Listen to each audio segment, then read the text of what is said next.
Muy bien, vámonos entonces ahora sí a la siguiente entrega de esta serie y vamos a poner el ISOR también.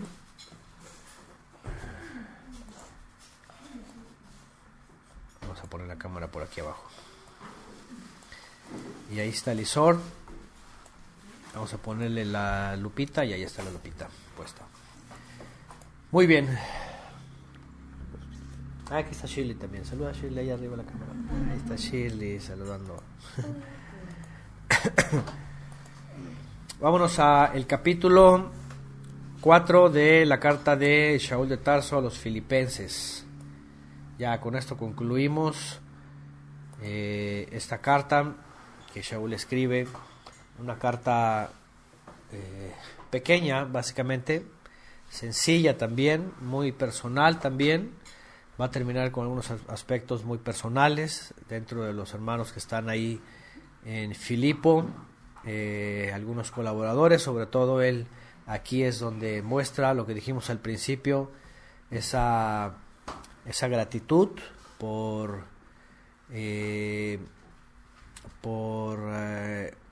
la ayuda que los filipenses mostraron, muy solícitos en la obra que el Eterno por medio del Mesías le encomendó a Shaul de Tarso, y que siempre, y lo hemos anunciado una y otra vez y recientemente, es la forma bíblica de poder ser esos ministros que el Mesías llama, ¿verdad? Tuvimos una clase muy clara respecto a eso, la ley del diezmo versus la ley del Mesías, en donde el Mesías lo único que hace es enseñar que es el Padre el que suple todas las cosas, y hoy lo vamos a volver a recordar justamente en la vida de Shaul de Tarso, ¿verdad? Cómo hace referencia a los filipenses como ministros que procuran, en este caso, en la vida de Shaul de Tarso, la obra que le fue encomendada. También aprendimos, para recordar un poquito la clase pasada, cosas importantes. Sobre todo tocamos un punto que es actual, ¿verdad? Un punto que es desde entonces hasta ahora actual y es vigente, pues es el asunto de la imposición religiosa, con algunas prácticas, especialmente el asunto de la circuncisión. Y justamente ayer hacía alguien una referencia sobre el asunto del corte, y pues bueno, en el primer siglo había este grupo de los Evionim, los evionitas, que insistían en este asunto para persuadir a los nuevos creyentes de que solamente iban a ser salvos por medio de eso. Y bueno, ya hemos estudiado eso también anteriormente. Bueno, a ver, dicen por acá, por favor, YouTube no está funcionando. ¿No está funcionando YouTube? Sí está funcionando, ¿no? Alguien me dijo que no estaba funcionando. Creo que es problema de un equipo nada más. Y también la clase pasada vimos que finalmente todos aquellos que se aferran a los ritos, a las prácticas, a la liturgia, a lo terrenal, a la esperanza terrenal, pues finalmente tienen esta esperanza terrenal bien puesta, ¿no? Y ya hicimos justamente referencia de que Shaul de Tarso escribe al final del capítulo 3 a los filipenses que nuestra esperanza está en los cielos, dice, ¿verdad? Nuestra esperanza está en los cielos, dice, de donde esperamos al Redentor. Es más, voy a volver a recordar esto, leyendo esto último, porque nuestra ciudadanía, dice en el verso 3 del capítulo 20, está en los cielos, dice, de donde aguardamos ardientemente al Salvador, al Adón Yeshua, el Mesías, el cual transfigurará, y hablamos también otra vez de esto, transformará, cambiará esta condición terrenal, porque sabemos que no somos, como dijo por ahí un teólogo, y no lo dijo porque se le ocurrió, simplemente eso dice en la Escritura, que dice que somos seres espirituales, de paso en cuerpos terrenales. Y eso no es de un hombre, eso lo dice toda la Escritura. Somos seres espirituales transitando en cuerpos terrenales. Y el regreso, el Teshuvah completo, finalmente es justamente a la condición espiritual, pero esto por medio del Mesías. Entonces él dice, Shaul de Tarso dice, él transformará o transfigurará el cuerpo de humillación nuestra para que sea semejante al cuerpo de esplendor de él, según la eficacia del poder con el cual él también puede someter a sí mismo todas las cosas. Es decir, el poder que le ha dado el Padre para someter todas las cosas es el mismo con el cual nos va a transformar. Y por eso también la clase pasada insistimos, ¿verdad?, de la doctrina esta herética de que ya pasó todo, ya que somos como los ángeles, ya no espera nada, ya estamos en la vida eterna. Entonces es una cosa finalmente absurda, ¿no? Nadie puede, ¿alguien está aquí ya transfigurado? ¿Ya se ha transformado? Pues nadie. Entonces nadie puede decir que ya se ha transformado, transfigurado y ya está viviendo en la eterna preterista doctrina, ¿verdad? No, eso es una locura. Entonces, y bueno, y por eso en esta doctrina empiezan a decir, no, aquí Pablo que se equivocó, así que esta carta ya no. Y luego, no, que en la otra también, ya no, ya quitaron a todos, ya se quedaron, igual se van a quedar como los ebionitas, creo que nomás con Mateo, ¿verdad? O no sé, ya ni Mateo, porque también ahí es donde viene que las palabras de Yeshua también habla de aquella esperanza, ¿no? Bueno, cosas importantes que tenemos que seguir recordando, leyendo y que es parte de la esperanza. Y en la clase pasada terminamos junto con el mensaje que estamos estudiando el verso 1 del capítulo 4, eso también ya porque parece que está conectado con lo otro. Y vamos al capítulo 4, verso 2. Capítulo 4, verso 2, ¿cierto? Sí, ¿verdad? Déjenme tener aquí los chats por si algo aquí. Y déjenme probar el pastelito porque... Ay, es de 3 leches, ¿verdad? Qué rico.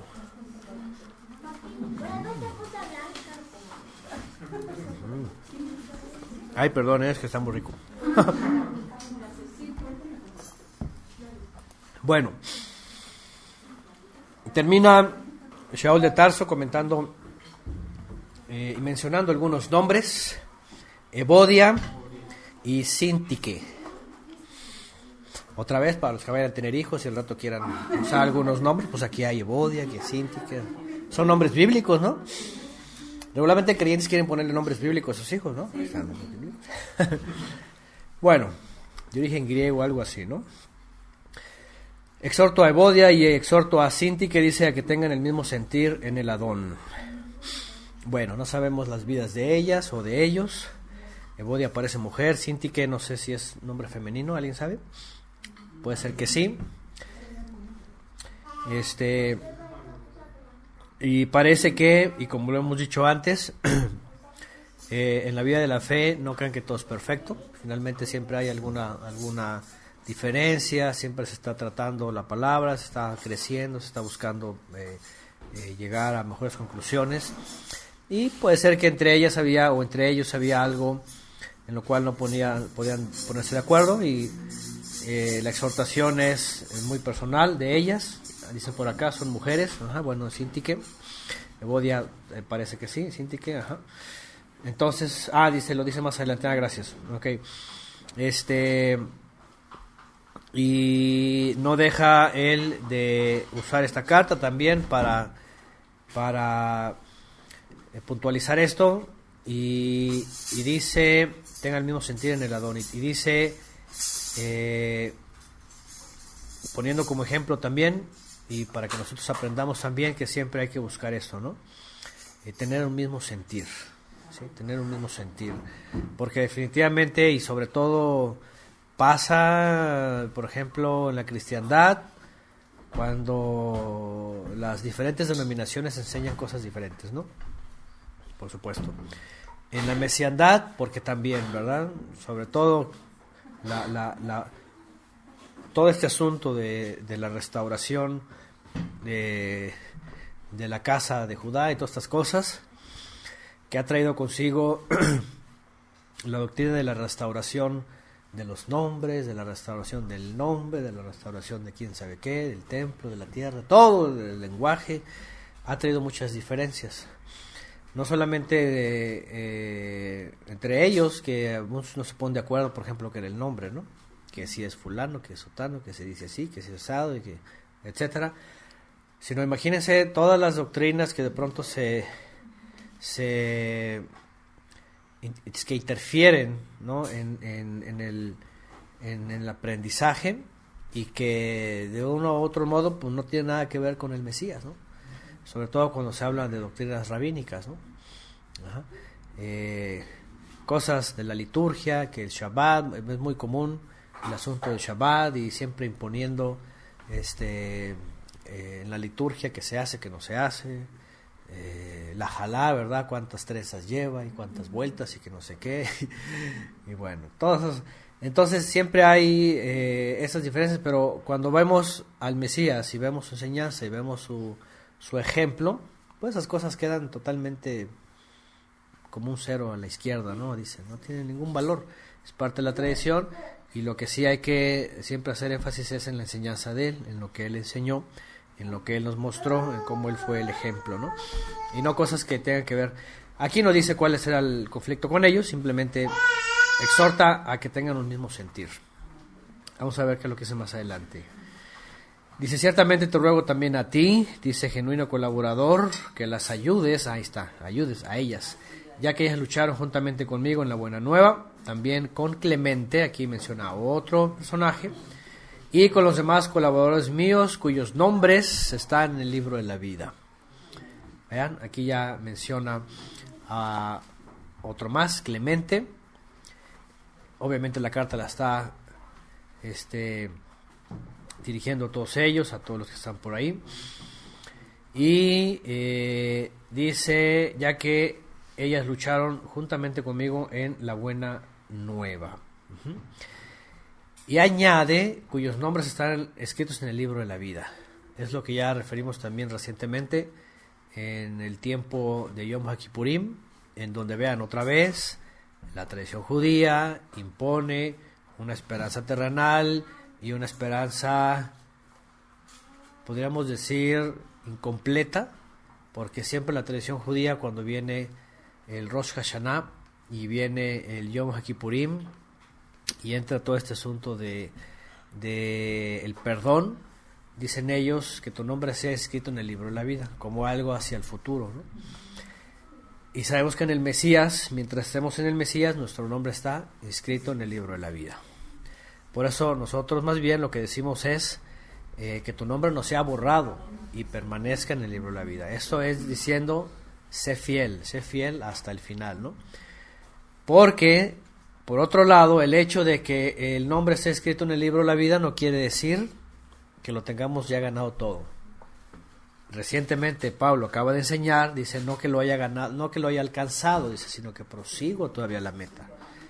No que sea perfecto ya, dice. ¿Eh? Entonces, entendamos otra vez esto. Cuando hacemos Teshuvah y venimos a través del Mesías a la fidelidad al Padre, dice que en ese momento es nuestro nombre escrito en el libro de la vida. ¿Sí? Cuando ya hubo esa transformación. Pero, sin embargo, vemos en Apocalipsis que dice, para que no sea, dice, permanece fiel, dice, para que no sea borrado tu nombre del libro de la vida. De hecho, ¿desde qué momento por primera vez aparece que los nombres vayan a ser borrados del libro de la vida? A ver, esa es pregunta de examen. El pueblo, ¿no? Van a borrar. Así es. En la época del Éxodo, cuando llega el colmo, el pecado, y el Padre dice que los va a castigar, ¿no? Entonces, Moisés dice, justamente intercede y dice, no, mejor borra mi nombre, ¿verdad? Borra mi nombre, dice. Pero, y además, en el mismo libro de Éxodo, sí vemos que unos sí fueron borrados. Dice, voy a borrar sus nombres de mi libro.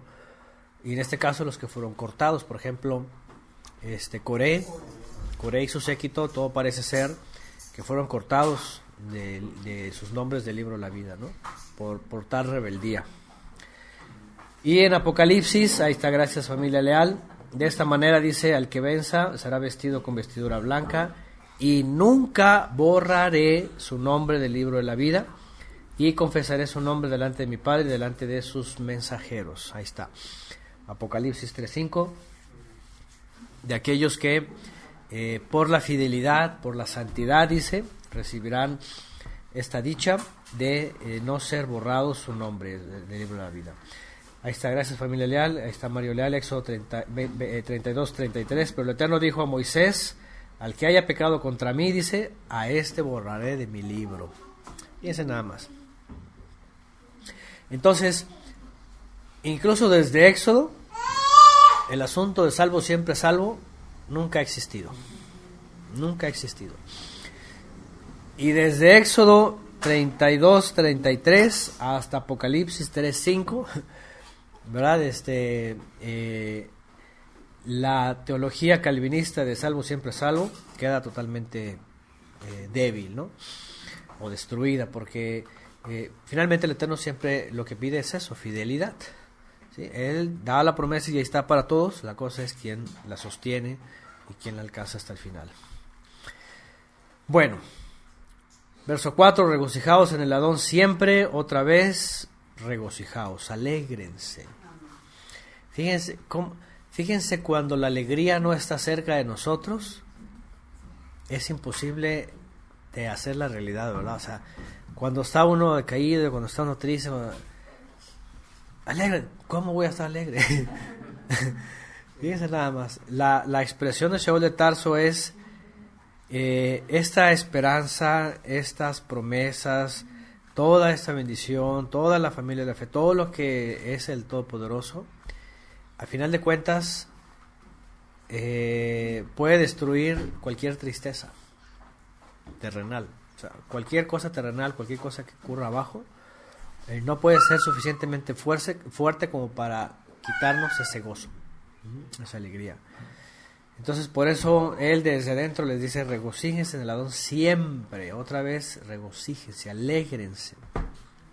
¿Cuántas veces vemos a Shaul de Tarso relatando, o en el libro de Lucas relatando, sus aflicciones, ¿no? Que ya lo persiguieron, que ya lo agarraron, que ya lo azotaron, que ya todo esto. Incluso a Kefas, a Pedro, a los demás apóstoles. Y dicen que cuando salían de los juzgados rabínicos azotados, iban gozosos, iban alegres, salían cantando salmos. Imagínense nada más, ¿no? O sea, cualquiera pues están locos, ¿verdad? Cómo salen tan felices. Ensangretados de la espalda, así, ay, no, bien felices. ¿Por qué? Porque ese era su gozo, ¿no?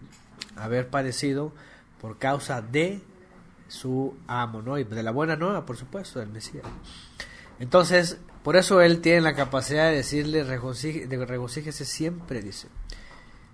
Otra vez se los digo: regocíjense, alégrense.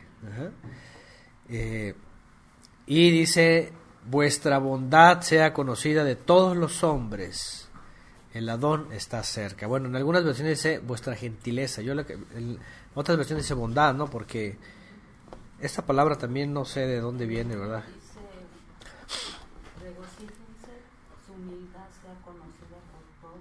Okay. Hombre nuestro Señor está cerca. Okay, humildad. Otras versiones dice amabilidad, modestia, mesura, bondad, modestia. Y ahorita lo va a decir Shaul de Tarso. ¿Por qué? Esta bondad, esta de hecho, otra dice generosidad, por ejemplo, vean. Moderación. Bueno, la palabra gentileza ha venido a ser como un sinónimo, ¿verdad? Pero pues gentileza viene de gentil, ¿no? En el modo de, ay, qué gentil eres, ¿verdad? Gentil tú, ¿verdad? Yo no, yo soy israelita. Entonces, gentileza entiéndase como amabilidad, ¿no? Modestia, mesura.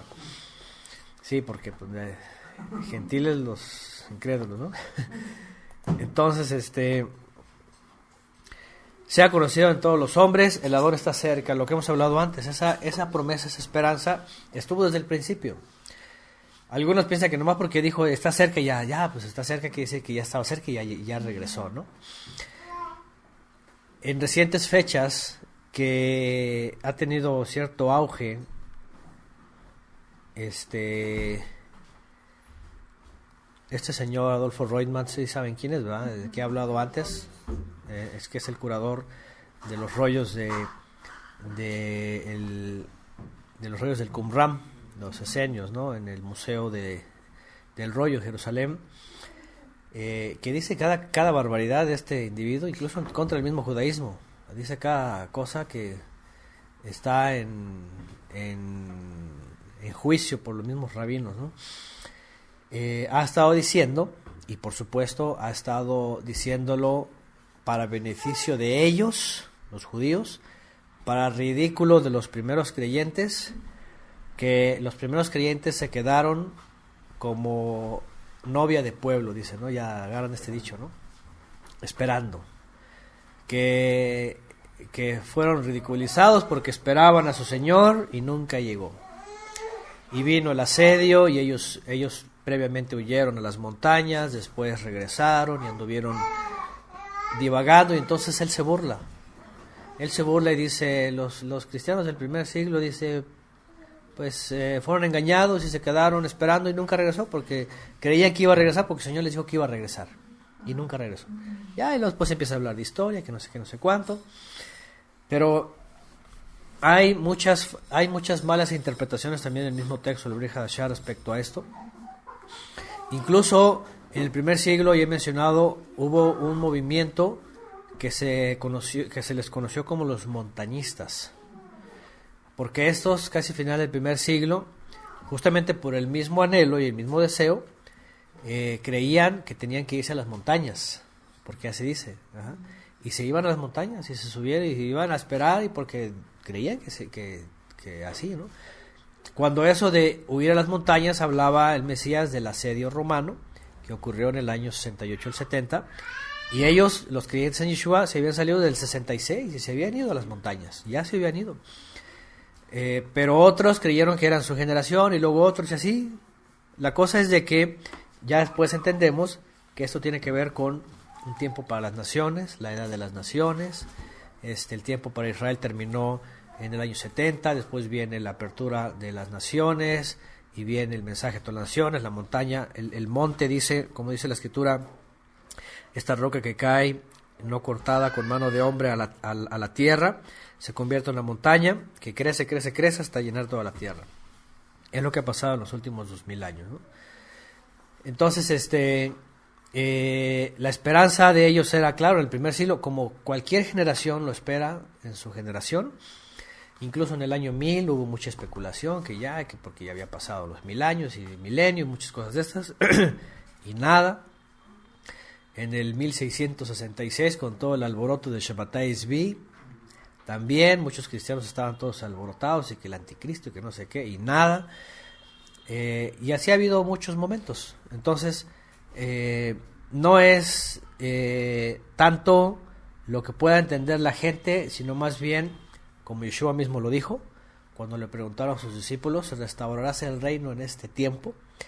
Y entonces Yeshua les dice que no les toca saber, dice, ni en el hebreo tiene que ver con los tiempos proféticos, cómo van a suceder. Cuando dice ni los tiempos, ni las sazones o las ocasiones, está hablando de los tiempos proféticos, cómo se iban a desarrollar. Dice, pero por ahora ustedes van a recibir la presencia divina, que era Shavuot, y después básicamente esperar el ciclo agrícola después de la gran lluvia, la sequía, hasta el día del trompetazo. ¿Se dan cuenta? Nada más en un ciclo festivo está hablando de 2000 años el Mesías. Y esto pues obviamente es algo que no se entiende así de buenas a primeras, pues sí, claro, va a venir Yom Teruah. Imagínense, en el primer siglo va a venir Yom Teruah en 2000 años, pues no, ellos no sabían nada de esto. Hasta que después, incluso Shaul de Tarso después escribe y dice a la final, trompeta. Y ya hace alusión entonces a al día de sonar la trompeta, etcétera, lo que ya hemos hablado antes. Pero bueno, el caso es de que esta expresión, el Adón está cerca, no necesariamente significa que ya estaba ahí, ¿verdad? Porque incluso en otras versiones, vamos a ver cómo dicen otras versiones, está cerca, el Adón está cerca, bueno, sí, en la mayoría está igual, está cerca. Nos dice, se los repito, sean alegres, el espíritu es muy abierto, el Señor está cerca, no se inquieten por nada. Bueno, ahí está. Vuelve pronto. Bueno, las que tengo nada más todas así, el Señor está cerca. Sí, y bueno, y obviamente pues las evidencias en base a lo que dice el mismo texto y la misma el mismo anuncio del Mesías, no podía ser algo que se comprobara pues y no hay evidencia básicamente, y vuelvo a repetir el asunto preterista, está carente de todos los argumentos bíblicos, porque habla de una manifestación presencial, incluso la famosa palabra parusía, ¿verdad? Vérsele visiblemente, presencialmente, habiendo habido una transformación, habiendo habido un juicio a las naciones, al mundo entero, todo eso, evidentemente pues no ocurrió, ¿no? Ya saben que el preterismo simplemente se reduce a decir, sí vino, pero nadie le vio y vino como espíritu. Lo que dicen los testigos de Jehová que ocurrió en 1921, ¿no? Creo. Los testigos de Jehová dicen que vino en 1911, creo. Algo así, no sé si alguien por ahí recuerda esa fecha. Sobre todo los ex testigos de Jehová, algunos que andan por aquí que han estado ahí. No me acuerdo, 1917 creo dicen que vino Jesús, dicen ellos. Pero vino... ¿14? Ah, ok. Sí, alguna fecha por ahí. Ajá. Espiritualmente, ¿no? ¿O físicamente? Creo que espiritualmente, según dicen ellos. 1914, ahí está, 1914. Están publicando uno de un señor así moreno de pelo negro que está en Perú, creo, que dice que es el Mesías. Uh-huh. ¿Sí lo ves? ¿Y ese cómo se llama o qué? ¿Quién es? Ah, sí. Yo lo veo así como, lo pusieron como de para reírse uno. Ah, ya. Por razón todos los de Perú están saliendo los favoritos. Ah, no, todos están moviéndose a Perú porque ahí está el Mesías. Ah, bueno. Sí. Bueno, ahí está, 1914, y dicen de forma invisible, sí.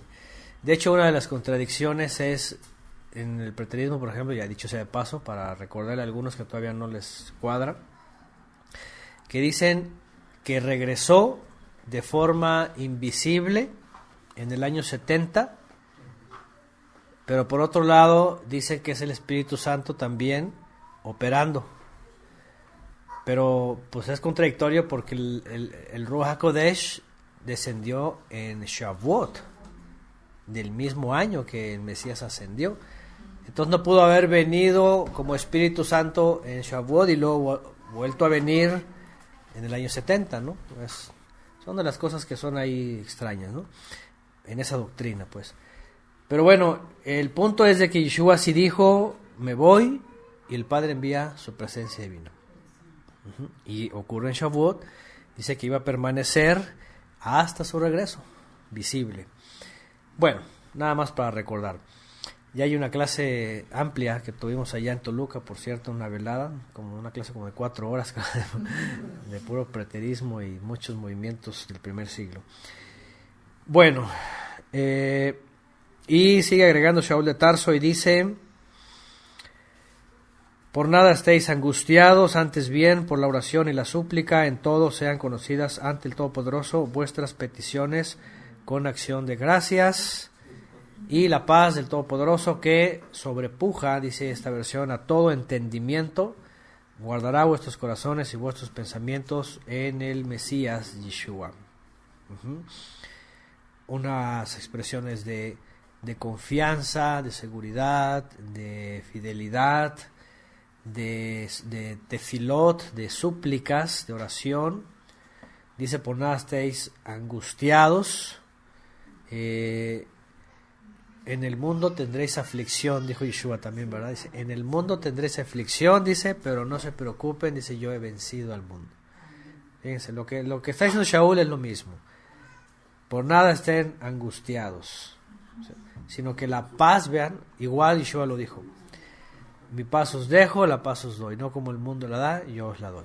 Se dan cuenta que Shaul de Tarso lo único que está haciendo es, como se dice coloquialmente, se está fusilando las palabras del Mesías, ¿verdad? En sus formas. ¿Por qué? Porque cuando viene el Mesías y dice que nos da esa paz, que es la reconciliación con el Padre, pues ya no tiene por qué haber en la vida del ser humano una confusión o una contradicción o una crisis. ¿Por qué? Porque pues las crisis que pudiera haber en la tierra pues son de la tierra y se quedan en la tierra y se resuelven en la tierra, y si no se resuelven pues que se queden en la tierra. ¿No? Pero mientras tanto ya tenemos ganada la verdadera paz con el Creador. Es decir, aunque una situación difícil sobreviviera en toda la vida terrenal de alguien, pues se queda en la tierra, pero lo importante es de que lo demás ya es ganancia con el Creador, ¿no? Ahí, mientras la reconciliación con el Padre, que es la paz, no es la pax romana, sino la reconciliación, el shalom que nos ha dado el Padre, impere en nuestras vidas. Eso por eso Shaul de Tarso lo vuelve a repetir. Dice, eso hará que nuestros corazones, dice, estén guardados y nuestros pensamientos en el Mesías. Sí, porque finalmente pues Él es el medio, ¿no? Por el cual recibimos tanto la paz, y aunque haya angustia, dice, no nos angustiaremos, sino oremos unos por otros. Además aquí agrega, orar unos por otros, suplicando, la súplica en todo sea conocidas delante del Todopoderoso. Otra vez, poniendo la parte espiritual que necesita todo hombre, cuando dice, en todo sean conocidas ante el Todopoderoso vuestras peticiones.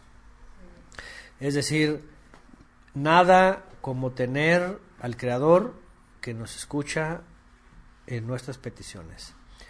Porque podemos ir con las personas, con los hombres, pero no siempre nos van a ayudar, ni menos en las cosas donde se necesita el poder del Creador, ¿verdad? Y eso es lo malo de la gente, ¿no? Del mundo, que su única ayuda está en lo que le rodea. Y a veces lo sacan de apuro por los amigos, los vecinos, etcétera, el familiar, la tarjeta bancaria. Pero para cosas verdaderamente importantes, solamente el Creador es el que hace maravillas, ¿no? Y ahí es cuando no volteamos a buscar su rostro o su presencia, sino que nos enfocamos a que regularmente la gente aprende así, ¿no? Cuando ya no tiene quien más le ayude, ahora sí, voltea hacia arriba, ahora sí ayuda. Cuando debería ser lo primero, ¿no? Lo primero es, voy a consultar al Creador. Bueno, entonces dice ahí, Él conozca vuestras peticiones, y también, dice, con acciones de gracias, agradeciendo también por todo lo que hemos recibido. Porque muchos están acostumbrados a nada más llegar a su presencia a pedir, ¿verdad? Pero nunca agradeciendo por todas las bondades. Por lo demás, dice Shaul de Tarso en el 8, hermanos, dice, todo lo que es verdadero, todo lo honorable, lo justo, lo puro, lo amable, todo lo que es de buena reputación, si hay alguna virtud, si hay algo digno de alabanza, en eso piensen. Imagínense si toda la gente en el mundo por lo menos recibiera este consejo. Pero no, están pensando en a ver cómo hacen el mal, a ver dónde roban, a ver cómo le hacen la trampa, a ver dónde, ¿verdad? Se corrompen, en dónde hacen negocios turbios, a ver cómo le ganan. O sea, toda la gente está, y vean la característica, lo que el Mesías mencionó de la época de Noé, ¿verdad? Dice que todos los corazones eran solo hacer el mal, inclinarse al mal, a ver qué maldad hago, como que nomás tienen tiempo para ver qué maldad hacen, ¿no? Entonces, pero dice, no, dice, en todo lo que es verdadero, honorable, justo, puro, amable, buena reputación, si alguna virtud, si hay algo digno de alabanza, en eso estar pensando. Dicen por ahí los motivadores en las empresas, ¿verdad? Siempre les dan palabras así de motivación, ¿verdad? Y hasta gritan, y dicen, ¡hey, sí! Y dale, así. Pero luego se les vienen sus problemas de su casa. ¿Ah? En vez de pues pensar en lo que es verdadero, dice Pablo, en lo que es honorable o justo. Ahí es donde cambia la motivación de la persona, cuando uno tiene una percepción diferente de las cosas, ¿no? El que está pensando en el mal, todo lo está pensando está como dicen a la defensiva, ¿verdad? Todo el tiempo así, como a cualquier acción, una acción agresiva, ¿no? No aceptan lo bueno en los demás porque piensan que todos son igual que ellos. Exactamente, que son como un león, ¿verdad? De la misma condición, ¿verdad? Sí, todo resolverlo con violencia. Y agrega, dice, lo que aprendisteis y recibisteis y oísteis y visteis en mí. Bueno, lo que has aprendido, recibiste, viste y oíste de mí, esto haced, y el Todopoderoso de paz estará con vosotros. Poniéndose Shaul de Tarso como ejemplo, otra vez en el sentido de aprendices, de alumnos, que evidentemente nuestro ejemplo pues es el Mesías, desde luego, pero Shaul de Tarso como mostrándoles esa operación del Mesías en él, en una forma de vida, ¿no? Y en el entendido de todo lo que conocemos de Shaul de Tarso, ¿no? Como él era entregado sobre todo, ¿no? En lo que había recibido, ¿no? Era solícito, todo el tiempo estaba ahí atento, padecía y no le importaba, entregado. Vamos, todo eso es digno de tomarlo como ejemplo en un ser humano, en un mortal. Por eso a veces cuando estudiamos y los vemos y decimos, pues nada como tener un ejemplo así para saber si estamos preparados para aquello, ¿no? Porque hoy día, después de 2000 años y en estas condiciones, no hay comparación. O sea, la vida que llevaban ellos es una vida que pues nuestros respetos, ¿no? No les llegamos ni a los talones, como se dice, ¿no? Porque ellos sí estaban entregadísimos, ¿no? Y eso es lo que también dicen los filipenses. Vean este ejemplo. Dice en el 10, en gran manera me regocijé en el Adón de que ya al fin revivió el interés que sentían por mí, el cual ya sentíais, pero os faltaba la oportunidad. No lo digo movido por la necesidad, porque he aprendido a estar satisfecho con lo que tengo.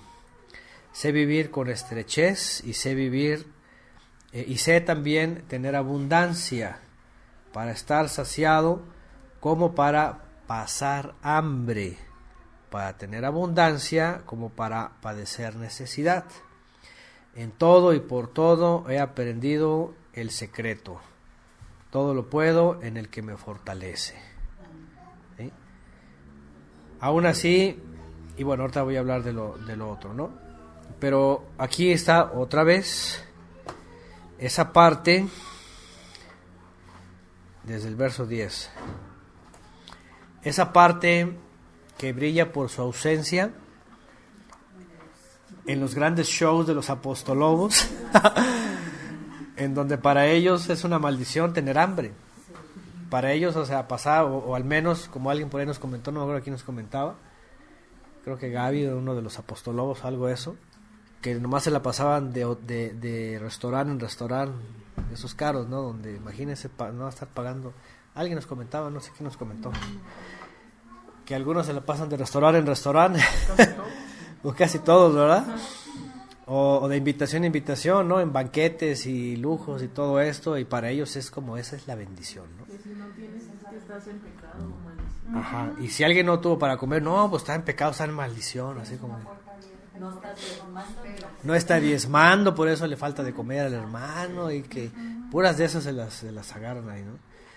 Entonces vean otra vez el ejemplo, y aquí está otra vez el ejemplo. El ejemplo de Shaul de Tarso no es un superhéroe que rompe cadenas y sale volando y eso. y que hace milagros y que habla 1000 lenguas, ¿no? El ejemplo de él es padecer, él es estar solícito, viajar, naufragar, padecer hambre, persecuciones, azotes, golpes, en peligro de muerte, todas esas cosas.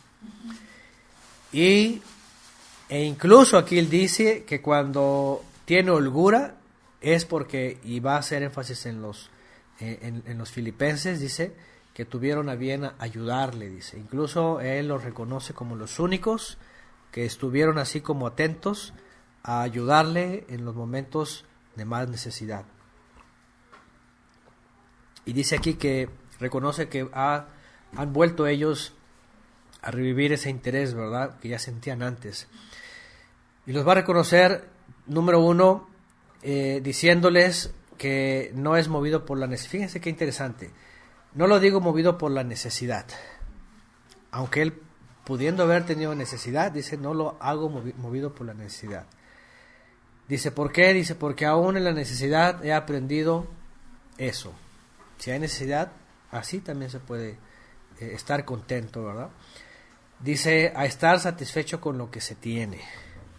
Sé vivir con estrechez o con escasez, y sé también tener abundancia, para estar saciado como para pasar hambre. Una de las cosas que siempre estamos recordando dentro de, especialmente de los sistemas actuales en la cristiandad, lamentablemente, el asunto de los dineros, ¿verdad? El asunto de que esta gente pues son básicamente recaudadores. Levantan sus instituciones, sus movimientos, sus templitos, y sus asistentes están siendo acosados todo el tiempo para llevar más gente y para que todos sean contribuyentes, porque se sienten los ungidos y sienten que tienen que vivir como reyes.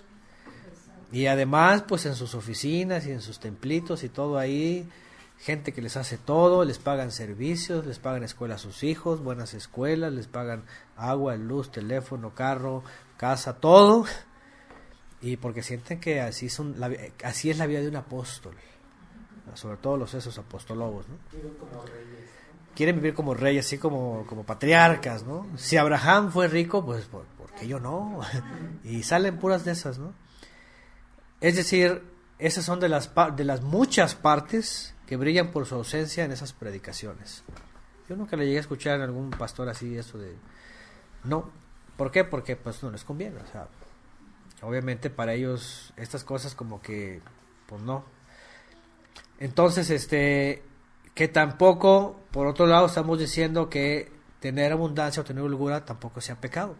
Aquí él mismo lo está diciendo el mismo apóstol que, y lo hemos visto también, que dentro de la fe, pues sabemos de todo, ¿no? Hay quien tiene holgura, hay quien tiene lo necesario, o hay que incluso padece, pero padece por algo también, ¿no? Es decir, como dice mismo Pablo Tarso, todas las cosas ayudan a bien, a los que le aman, ¿no? Y sí, fue él, ¿verdad? En una de sus cartas, ¿no? Sí. Y pone en relieve que la vida de un creyente no es como hoy día se predica en muchos lugares, ¿no? Que tiene que ser abundancia y abundancia y abundancia, y peor si alguien está en alguna prueba, quiere decir que está bajo maldición porque no diezma, porque para ellos es como el parámetro, ¿no? Si a alguien le va mal, hermano, estás en pecado, ¿no? Se me hace que no estás diezmando. Siempre en lo que se escucha en esos lugares es, si las finanzas no andan bien, es porque no estás diezmando. Siempre salen con sus cosas, ¿no? De tal manera que creen que esto es una especie de banco, ¿verdad? Si metes al banco, entonces vas a recibir intereses, ¿no? Y los interesados, pues están bien interesados en los intereses. Entonces, pareciera como si fuera un comercio, ¿no? Y vean el otro lado de lo que es la vida de Shaul de Tarso. Él dice, he tenido escasez y también sé vivir en escasez, en estrechez. He pasado hambre. ¿Quién no pasaba hambre? Pues hasta los profetas pasaban hambres. Es más, hasta era buena oportunidad para ayunar. ¿Ah? Digo, hay gente que de veras, o sea, piensa nada más en que no le va a faltar una comida porque esa es bendición, dicen ellos, ¿no? Pero imagínense, viendo la vida de todos los creyentes, pues la verdad es de que los profetas, pues a veces vivían total... Es más, ni siquiera tenían que llegar a esa condición, muchas veces ya vivían en esas condiciones. Muchos de los profetas fueron llamados de los establos, fueron llamados desde el campo. Ya ve uno de los profetas que era boyero, dice que se dedicaba a cortar los higos y era contratado, dice. Ajá. Entonces, no eran los grandes reyes, no eran los príncipes que salían a profetizar, no, era gente que salía del vulgo, casi. Igual como los discípulos. De hecho, hemos mencionado antes que Yeshua con sus discípulos eran calificados como pobres. Y vivían de tzedaká, de las tzedakot que los israelitas les daban, porque andaban de un lado a otro, andaban enseñando, recorrían desde Galilea hasta Judea y así andaban, de ida y vuelta. Y pues ¿cuándo se iban a detener a trabajar algo? No, entonces andaban recorriendo, caminando todo el tiempo. Si les daban un ride en un camello, ¿verdad? Pues bien, y si no, a caminar, porque no tenían ni camellos, ni burros, nada. No tenían aviones, ¿verdad? Como los apostolobos del día de hoy. Ay, es que necesito un avión ungido, especial, único. Dice, no puedo ir con los impíos, dicen los apostolobos. Así dicen, ¿no? Es una cosa de que no puedo ir con los impíos, necesito un avión privado para mí, consagrado, para el ungido, ¿no? No, espérame tantito. Ni siquiera Yeshua tenía un camello ungido, ¿verdad? Nada. Tuvo que pedir prestado un burrito. Entonces, bueno, es muy evidente, pues, todas las garras hoy día de estos lobos, ¿no? Y bueno, así es, como dice aquí Jiménez, dice, comían de los bordes de los sembrados. Eso evidencia, según la Torá, que eran pobres, porque los que tenían sus cosechas, dice que dejaban tanto lo que se les caía cuando iban cargando, como las esquinas de sus parcelas, de sus terrenos, para los pobres. Eso yo lo viví de niña. Ah, sí, usted. Mis abuelos siempre decía, dejen lo que está más, o sea que los que no habían madurado se quedaban. Ajá. Cuando iban los trabajadores, ellos comían de ahí. De ahí comían y iban y recogían. Fíjese, hasta como cultura, ¿verdad? De los pueblos se hacía. En un determinado tiempo dejaban la tierra sin trabajar y lo que se producía, por decir que creciera alguna planta silvestre. ¿Eso hacían sus papás? Sí. Sí. Creo que eran judíos, a lo mejor, ¿no? Eran criptojudíos. Es que también se ha pasado de generación a generación la información de que hay que dejar la tierra que descanse para que se recupere y todo eso, claro. Y sí, lo que no se cosechaba, que estaba verde, lo dejaban para los que pasaban por ahí, ¿no? Los trabajadores. Claro. Y si el árbol estaba en el camino, ese le pertenece a los ausentes que pasan por el camino, o sea que ajá. ellos lo podían cortar. Claro. Y entonces les prohibían que no, sí. nada de que le quieran.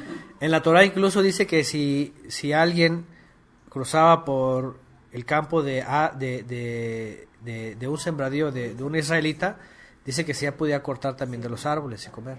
Nada más no llevarse. Solamente de pasada me como, ahora sí que los que quepan, no. Pero pero también está ese mandamiento. Entonces, imagínense, ¿no? Bueno, nada más para poner en contexto que Yeshua y sus discípulos tenían que recurrir a las esquinas de los sembradíos a tomar lo que dejaban, porque pues ellos no tenían sembradíos, no tenían trabajos, vivían de tzedaká.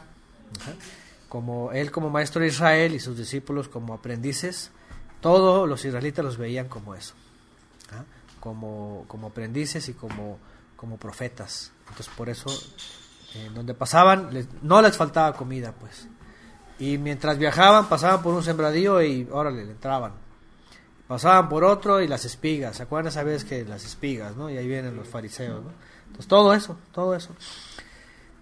y Shaul de Tarso era igual, aunque en parte dice, sí, también ya lo mencionó él, dice que se dedicaba a la fabricación de las tiendas, ¿no? De las Sukkot. Pero bueno, pero había finalmente sí quien veía esta parte de su vida, ¿no? Dice Víctor, yo de niño recogía el trigo que se tiraba al suelo de los camiones, dice que descargaban y se lo llevaba a mi mamá, fíjense nada más, de niño.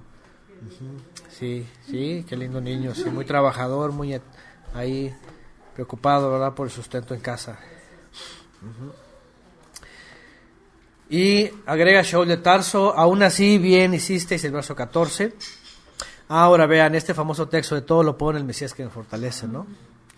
Y salen con sus locuras de que ya saben, ¿verdad?, que se sienten superhéroes y quieren mover sillas y quieren, no sé quién sabe, mover casas y mover montes y hacer que tiemble la tierra y muchas cosas locas que yo he escuchado y he visto. Y todo lo puedo en el Mesías. ¿Qué es eso?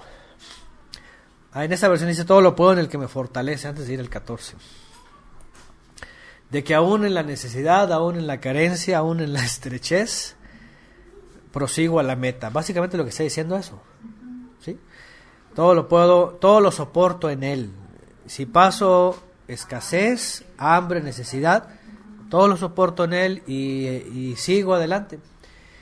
Y si tengo abundancia, pues ahora sí que bendito sea el Eterno que provee, ¿no? Y no es por mis fuerzas, sino es por lo que él suple y él da. Pero eso de que todo lo puedo en el Mesías no es como la varita mágica de Harry Potter, como para mover montañas, ¿no? Y hacer cosas como los superapóstoles, ¿no? Los apostolobos, sino no, simplemente en él me fortalezco y cualquier cosa soy fortalecido en él, así de sencillo. Entonces, para que no se vayan con el asunto de que tienen la varita mágica para hacer superpoderes, ¿no? 14, aún así bien hicisteis, dice, en participar conmigo en mi aflicción. Vean, estuvo afligido en algún momento, estuvo necesitado, porque va a entrar en esta parte. Y también sabéis vosotros, dice, oh Filipenses, que al comienzo de la buena nueva, cuando salí de Macedonia, ninguna congregación partió conmigo en cuanto al dar y al recibir, sino solamente ustedes, dice. Porque aún a Tesalónica me enviasteis una y otra vez para mis necesidades. No es que busque dádivas, dice, sino que busco que en vuestra cuenta abunde fruto. Fíjense nada más.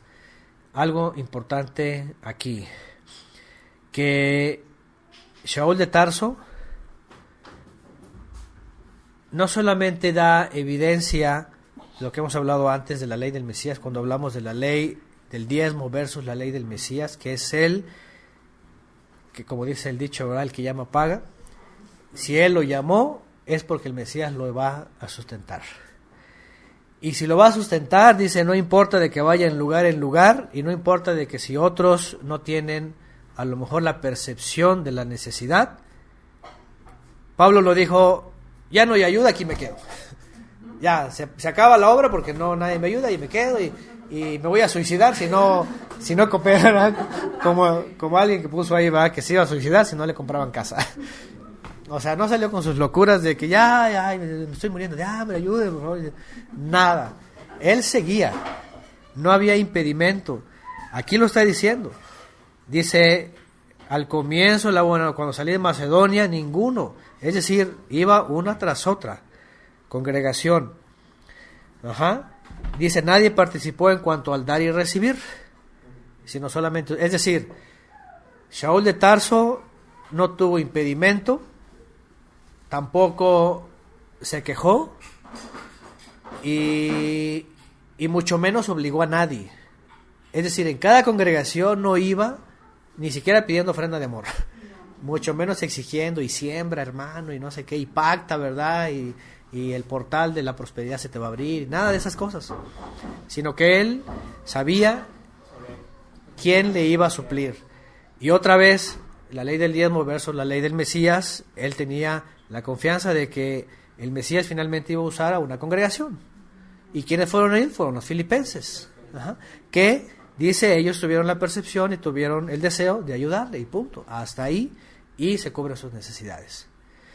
Es decir, totalmente distante a lo que hoy los supuestos descendientes de los apóstoles, los nuevos apóstoles, predican, o sea, nada que ver con lo que es lo verdaderamente bíblico, ¿no?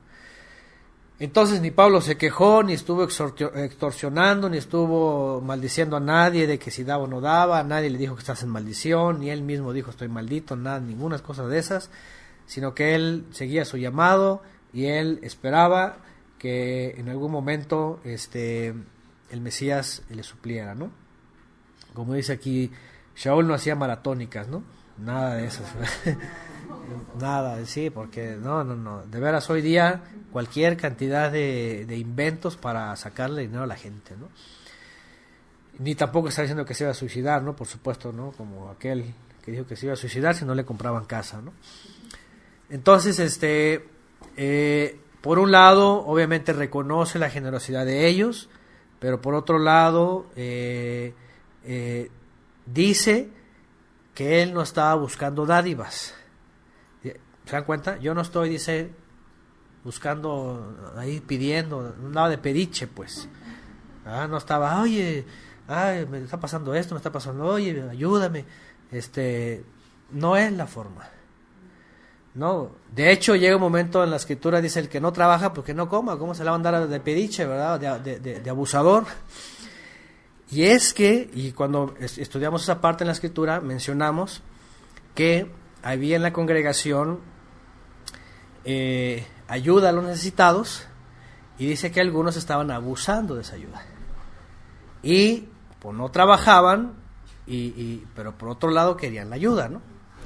Entonces es una cosa también que ya se menciona, pero aquí a lo que voy es de que ni siquiera Shaul de Tarso, que al menos se hacía algo, que se movía, que iba, que viajaba, que andaba vuelta y vuelta, tampoco se quejó, ¿no? Y no dijo, ay, a ver quién me da, y ay,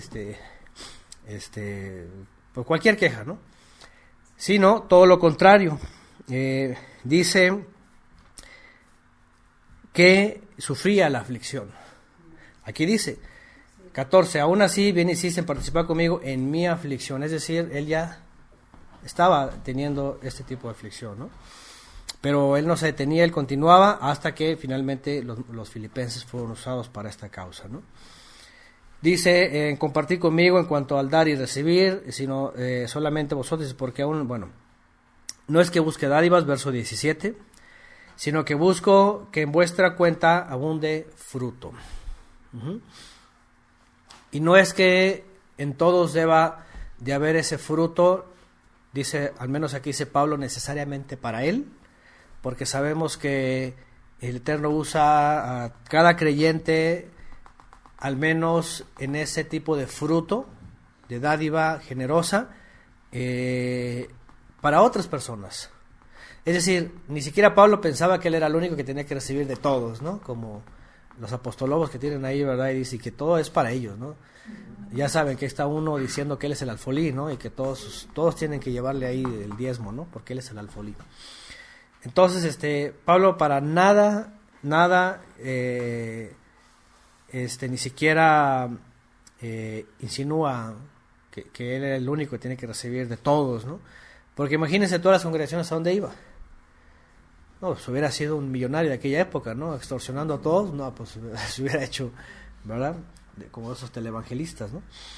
Entonces, vemos que, número uno, él no andaba pidiendo dádivas, y además él dice en otro momento, dice, yo trabajo con mis propias manos, y se trata de trabajo, dice que él hacía tiendas, y se puede hacer de todo, hasta tejuino, ¿verdad? Acá el cuñado anda ya con la chamba del tejuino, pues órale, agüitas, puedes vender aguas, puedes vender lo que sea, pues algo honesto, algo constancia, dedicación, el Eterno bendice, así de sencillo. Entonces, Pablo, evidentemente también lo hemos leído, que él dice que él trabajaba con sus propias manos, ¿no? Pero en estas circunstancias, cuando por ejemplo no se podía detener a trabajar y andaba de vuelta en vuelta, aquí es donde entonces aparece este fruto. Ahora lo menciona como un fruto, en el sentido de que, como lo mencionó yo antes, lo mencionó ya antes y ya lo estudiamos, en donde dice todo el que participa de la enseñanza, dice también participe, ¿verdad? De alguna forma con el que del cual recibe, ¿no? Por eso hace esta alusión. Y además vean lo que dice más adelante. Dice, así lo he recibido todo y tengo abundancia, estoy lleno, habiendo recibido de Epafrodito lo que me enviasteis. Él era el medio por el cual. ¿Y qué dice? Olor fragante, sacrificio aceptable, agradable al Todopoderoso. ¿Sí? Es una forma también de entregar un corbán. Corbán de alabanza, corbán de oración, corbán de fruto de las manos de otros, corbán de todo eso, tzedaká, ofrenda, etcétera. Y finalmente dice que esto, otra vez, incluso el judaísmo así lo menciona. Lo menciona que cuando alguien da tzedaká, el primero reconocido, dice, es el Todopoderoso, ¿no? Que es como una ofrenda agradable a Él, ¿no? Es como un olor grato que sube delante de su presencia, ¿no? Entonces, él lo relaciona es parte de los frutos del creyente, ¿no? Y los menciona a ellos porque ellos fueron los que estuvieron ahí solícitos. Y agrega, Elohai, el Todopoderoso mío, dice, suplirá toda vuestra necesidad según su riqueza, en esplendor en el Mesías Yeshua.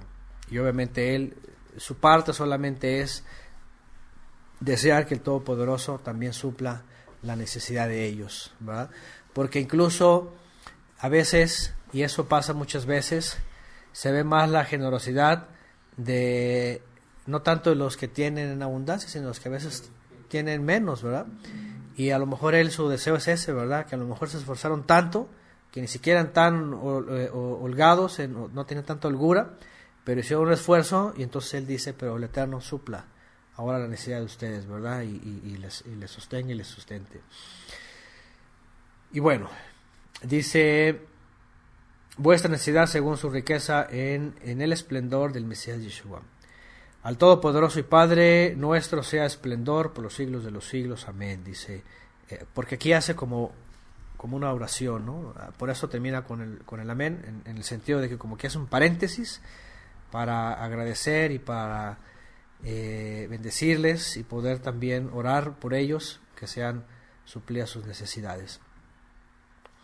Y bueno, termina, dice, saludad a todo apartado en el Mesías Yeshua, os saludan los hermanos que están conmigo, os saludan todos los kedoshim, todos los apartados, los consagrados, mayormente los que son de la casa de César. ¿Se dan cuenta? Una y otra vez hablando de casas como los lugares de reunión. Los que están escriben otro lugar, los que están en tu casa, los que están en casa de fulano, con Aristarco, con César, y así escribiendo a los que están en tu casa. Porque una vez que los corrían de los templos, o sea, las sinagogas, cuando el Sanedrín, los pequeños Sanedrín los corrían de los templos, los sacaban de las iglesias antiguas, hablando pues de los lugares de reunión judíos, ¿no? Porque hoy día siguen corriendo la gente a las iglesias, ¿no? Cuando se les revelan a sus jerarcas. Entonces, ¿qué es lo bíblico? Se iban a la casa y se reunían en sus casas. Y los que podían recibir en sus casas, pues los recibían, y ahí era el momento de compartir la palabra y de aprender, discipularse y todo eso. Y había quienes tenían a lo mejor el espacio y pues recibían a los que cabían, ¿no? Ajá. Entonces, bueno, otra vez os saludan todos los santos, mayormente los que son de la casa de César. ¿Sí?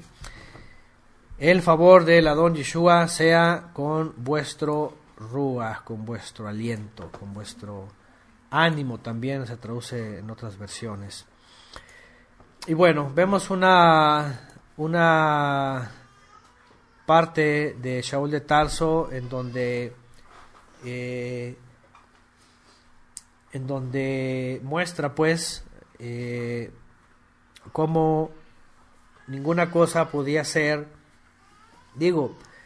si ni siquiera él podía detenerse por los enemigos, ¿verdad?, de la judeidad en el primer siglo, que lo perseguían y le ponían trampas y le armaban alborotos donde llegaba y lo denunciaban y todas esas cosas, si ni siquiera eso era motivo para detenerse, pues mucho menos el hecho de pensar que pues tenía que vivir como príncipe, ¿no? Y andar en camellos y todas esas cosas, ¿no? Vemos a un hombre que parte de la vida de la fe es padecerle, es sufrirle por causa del mismo Mesías, ¿no? Y él mismo lo dijo, e incluso tanto que cuando se le dijo no regreses a Jerusalén porque ya te están esperando las cadenas, él dijo, pues ya lo he decidido antes, si habría que padecer como padeció el Mesías, dice, pues ¿por qué yo no? ¿Ah? ¿Por qué voy a rehusarme? ¿No? ¿Por qué voy a esconderme?